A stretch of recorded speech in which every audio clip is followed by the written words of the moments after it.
بسم اللہ الرحمن الرحیم۔ حضور صلی اللہ علیہ وسلم ہر بیوی کے پاس ایک دن رہتے، باقی ازواج مطہرات البتہ باری والے زوجہ کے پاس اکٹھی ہو جاتی۔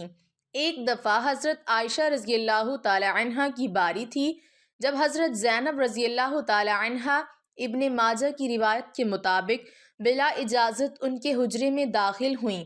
آپ کو معلوم نہ تھا کہ حضرت زینب رضی اللہ تعالی عنہا موجود ہیں۔ اندھیرے میں آپ نے ان کی طرف ہاتھ بڑھایا تھا کہ حضرت عائشہ رضی اللہ تعالی عنہا بولیں، یہ زینب ہیں۔ آپ نے ہاتھ کھینچ لیا، اس پر ان دونوں میں تکرار ہونے لگی اور ان کی آوازیں بلند ہو گئیں۔ ادھر نماز کھڑی ہونے لگی تو حضرت ابوبکر صدیق رضی اللہ تعالی عنہ نے آپ کو بلا لیا۔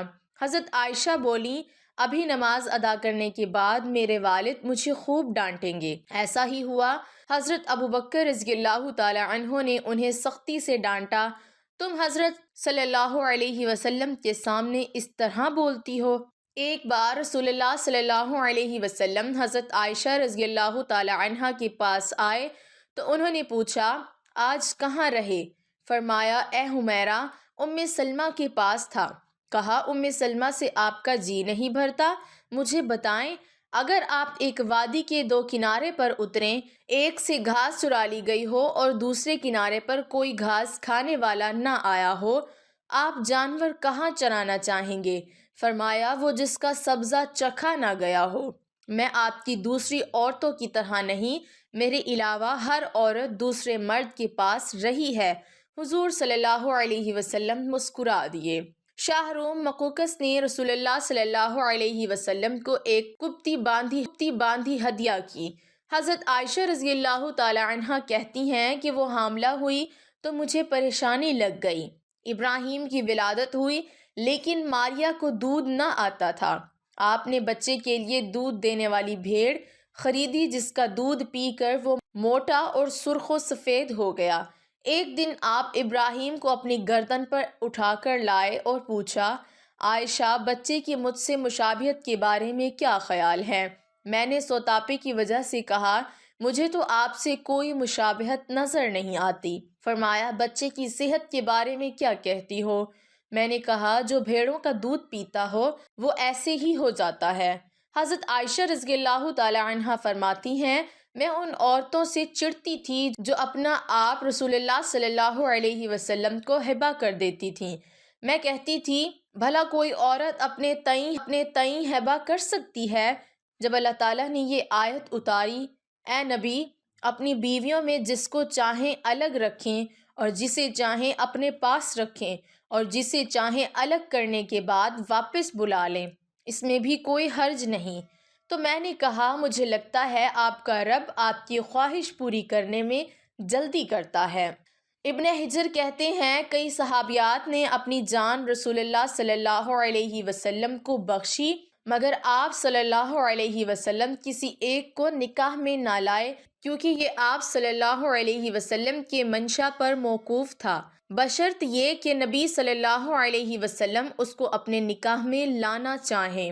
ابن حجر نے حضرت میمونہ رضی اللہ تعالی عنہا کے وہبہ ہونے کا بھی رد کیا ہے۔ ام المومنین حضرت سودا بنت زمع رضی اللہ تعالی عنہا نے اپنی باری کا دن رضی اللہ تعالی عنہا کو دے دیا تھا، چنانچہ حضور صلی اللہ علیہ وسلم حضرت عائشہ رضی اللہ تعالی عنہا کے ہاں 2 دن قیام فرماتے۔ حضرت عائشہ رضی اللہ تعالی عنہا فرماتی ہیں، سودا کے علاوہ کوئی عورت ایسی نہیں کہ میرا اس جیسے طور طریقے اختیار کرنے کو دل چاہے، مگر ان میں بھی تندی تھی۔ ایک بار حضرت صفیہ بنت حی اور حضرت عائشہ میں جھگڑا ہوا، دونوں نے ایک دوسرے کے باپ کو برا بھلا کہا۔ رسول اللہ صلی اللہ علیہ وسلم نے سنا تو فرمایا، صفیہ، تم ابوبکر کو گالی دے رہی ہو؟ حضرت عمر رضی اللہ تعالی عنہ فرماتے ہیں، نبی صلی اللہ علیہ وسلم کی ازواج آپس کے رشک و رکابت کی وجہ سے آپ سے روٹھ گئیں تو میں نے ان سے کہا، نبی صلی اللہ علیہ وسلم تمہیں طلاق دیں تو بڑی امید ہے کہ ان کا رب انہیں بدلے میں تم سے بہتر بیویاں دے دے تو اسی مضمون کی آیت نازل ہو گئی۔ ایک سفر میں نبی صلی اللہ علیہ وسلم کے ساتھ جانے کے لیے حضرت عائشہ اور حضرت حفصہ رضی اللہ تعالی عنہم کے نام قرآن نکلا۔ رات کے سفر میں گفتگو کرنے کے لیے آپ صلی اللہ علیہ وسلم حضرت عائشہ رضی اللہ تعالی عنہ کو اپنے ساتھ رکھتے تھے۔ حضرت حفصہ رضی اللہ تعالی عنہ کو اس پر رشک آیا۔ انہوں نے حضرت عائشہ رضی اللہ تعالی عنہ سے کہا، تم میرے اونٹ پر سوار ہو جاؤ اور میں تمہارا اونٹ پکڑ لیتی ہوں، دیکھتی جاؤ کیا بنتا ہے۔ رسول اللہ صلی اللہ علیہ وسلم حضرت عائشہ رضی اللہ تعالی عنہ کے اونٹ کے پاس گئے اور حضرت حفصہ رضی اللہ تعالی عنہ کو سلام کیا۔ رات بھر کے سفر کے بعد پڑاؤ کا وقت آیا تو حضرت عائشہ رضی اللہ تعالی عنہ آپ سے دور رہیں۔ وہ نبی صلی اللہ علیہ وسلم سے شکوہ تو نہ کر سکتی تھی، اس لیے زمین پر اترتے ہی اپنے پاؤں اذخر خاص میں ڈال دیے، جس میں سانپ بچھوؤں کا بسیرا ہوتا ہے، اور رنج کے باعث دعا کرنے لگیں، اے رب، ڈسنے کے لیے مجھ پر کوئی سانپ بچھو ہی مسلط کر دے۔ نبی صلی اللہ علیہ وسلم اپنی ایک زوجہ حضرت عائشہ رضی اللہ تعالی عنہ کے پاس تھے۔ اتنے میں ایک دوسری بیوی حضرت زینب رضی اللہ تعالی عنہ نے کھانے پر رکابی بھیجی۔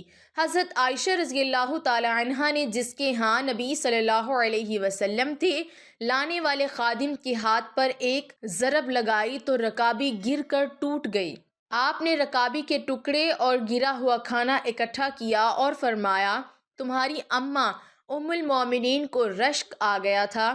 خادم کو روک کر آپ نے گھر سے نئی رکابی دے کر رخصت کیا۔ حضرت عائشہ صدیقہ رضی اللہ تعالی عنہ فرماتی ہیں کہ ایک رات سوتے وقت میرا جسم آپ صلی اللہ علیہ وسلم کے جسم سے مل گیا۔